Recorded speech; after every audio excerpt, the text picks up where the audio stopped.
नमस्कार साथियों, मैं हूं शिवांक। आज है 29 जनवरी 2025 और रोज की तरह आज फिर मैं आ गया हूं लेकर आज के सारे इंपॉर्टेंट करंट अफेयर्स। तो चलो शुरू करते हैं इस मिनी क्लास को। साथियों, आज की क्लास की शुरुआत करते हैं one nation one time initiative से। दोस्तों, कंज्यूमर अफेयर्स डिपार्टमेंट ने भारतीय भौतिक प्रयोगशाला और इसरो के साथ मिलकर one nation one time initiative का ड्राफ्ट लॉन्च किया है। इस इनिशिएटिव से इंडियन स्टैंडर्ड टाइम या आईएसटी को मिली सेकेंड तक सटीक बनाया जाएगा। इस चीज को संभव करने के लिए भारत में 5 नए लीगल मेट्रोलॉजी लैब्स बनाए जाएंगे। इन लैब से हम टाइम को मिली सेकेंड तक कैलकुलेट कर पाएंगे, वो भी किसी भी विदेशी मदद के बिना। इन लैब्स के अलावा भारत ने लीगल मेट्रोलॉजी या इंडियन स्टैंडर्ड टाइम रूल्स 2025 भी तैयार किए हैं। इन रूल्स के लागू होने के बाद आईएसटी को सभी आधिकारिक और व्यावसायिक गतिविधियों के लिए एकमात्र समय संदर्भ के रूप में मान्यता दी जाएगी और इसका उपयोग करना सबके लिए अनिवार्य होगा। सरल शब्दों में कहें तो इंडियन स्टैंडर्ड टाइम का यूज करना हर बिजनेस के लिए, हर ऑर्गेनाइजेशन के लिए कंपलसरी होगा किसी भी लीगल पर्पस में। तो दोस्तों, ये तो हो गई one nation one time initiative की बात। पर दोस्तों, एक बात बताएं,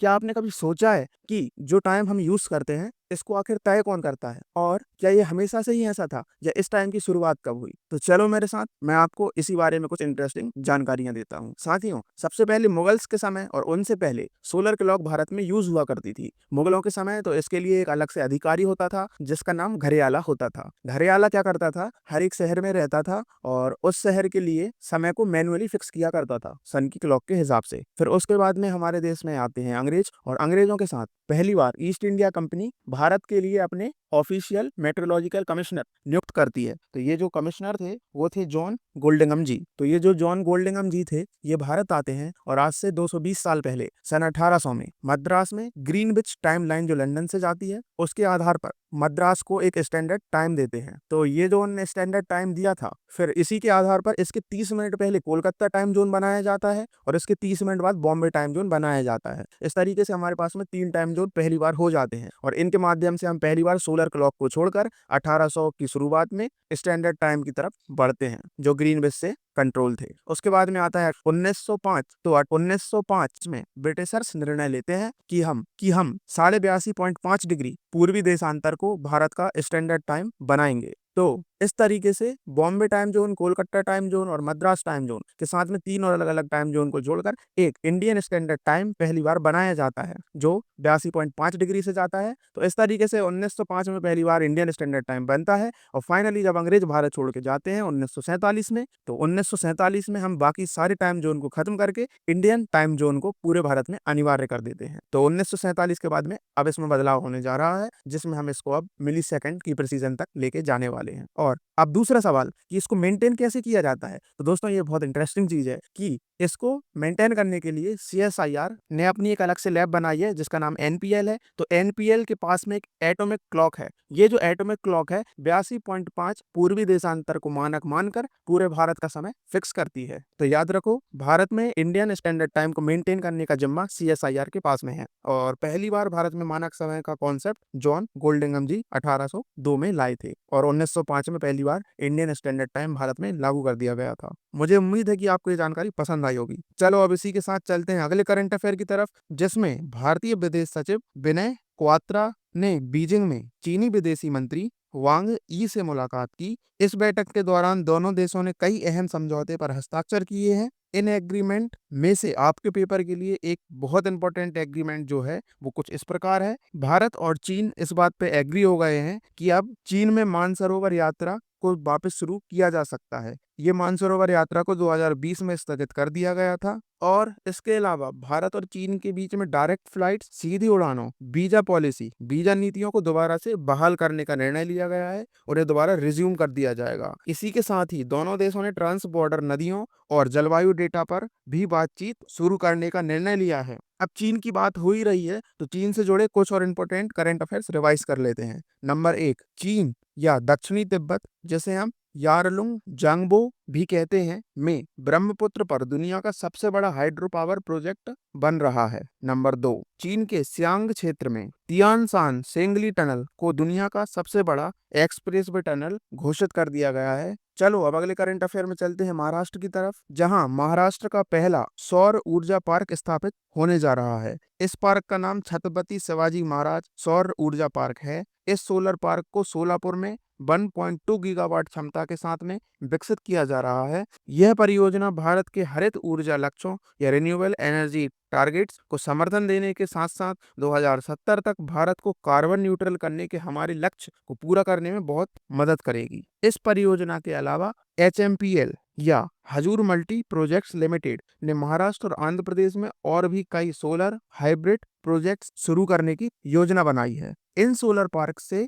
कुल मिलाकर 1700 मेगावाट से अधिक की ऊर्जा बनाई जाएगी। चलो अब आज की क्लास के अगले करंट अफेयर पर चलते हैं, जिसमें हम बात करेंगे डीप सीक AI की। आओ देखें इसे किसने बनाया है और ये क्यों न्यूज में है, हम इसकी चर्चा क्यों कर रहे हैं। दोस्तों, हाल ही में चीन की एक स्टार्टअप कंपनी डीप सीक ने अपने large language model LLM DeepSeek का वर्जन 3 लॉन्च किया है। और यह इसलिए न्यूज में है क्योंकि ये जो डीप सीक AI का वर्जन 3 मॉडल है, इसने USA में जाकर USA के ही प्लेटफॉर्म्स पर USA की ही ओपन AI द्वारा विकसित चैट GPT को एप्पल स्टोर पर रैंकिंग में पीछे छोड़ दिया है और यह चैट GPT से भी ऊपर एप्पल ऐप स्टोर की रैंकिंग में आ चुका है। इसका मतलब यह है कि अमेरिका में डीप AI चैट GPT से अच्छा प्रदर्शन कर रहा है। इसके रिजल्ट चैट GPT से भी अच्छे आ रहे हैं। इसी कारण से ये इम्पोर्टेंट हो जाता है। तो याद रखो, डीप सीक एक लार्ज लैंग्वेज AI मॉडल है, आर्टिफिशियल इंटेलिजेंस मॉडल है, जैसे चीन की कंपनी डीप सीक ने